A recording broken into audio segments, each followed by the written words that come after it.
அனைவருக்கும் வணக்கம். நாம் இன்று பார்க்க இருப்பது மகாபாரத கிளைக்கதைகளுள் ஒன்றான அபிமன்யுவின் கதை. அபிமன்யு என்பது அர்ஜுனனும் சுபத்ராவும் பெற்ற மகன்.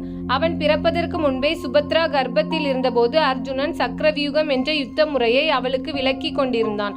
சுபத்ரா தூங்கிவிட்டதால் கருவில் இருந்த அபிமன்யுவுக்கு அந்த சக்கரவியூகம் உள்ளே செல்லும் வழி மட்டும் தெரிந்தது, வெளியே வருவது தெரியவில்லை.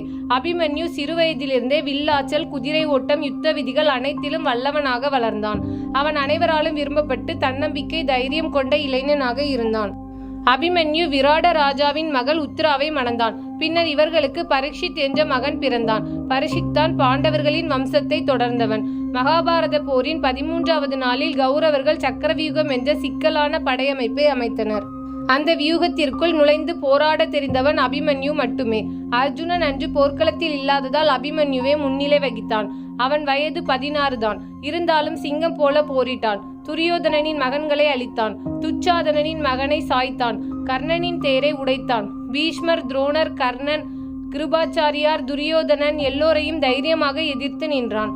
அபிமன்யுக்கு சக்கரவியூகம் இருந்து வெளியே வர வழி தெரியாததால் அவன் சிக்கிக் கொண்டான்.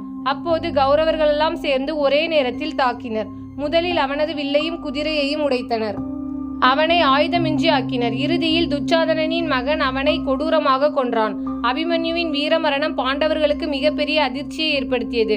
அர்ஜுனன் மிகவும் கோபமடைந்து அபிமன்யுவை கொன்ற அனைவரையும் பழிவாங்காமல் நான் ஓய மாட்டேன் என்று சத்தியம் செய்தான். அபிமன்யு இளம் வயதிலேயே உயிர் தியாகம் செய்தாலும் அவன் வீரத்தையும் தைரியத்தையும் மகாபாரதம் என்றும் போற்றுகிறது. அவன் தன்னம்பிக்கையும் தியாகமும் கொண்ட இளம் வீரன் என்று வரலாற்றில் பெயர் பெற்றான். தினம் ஒரு கதையில் கதை கேட்ட அனைவருக்கும் நன்றி.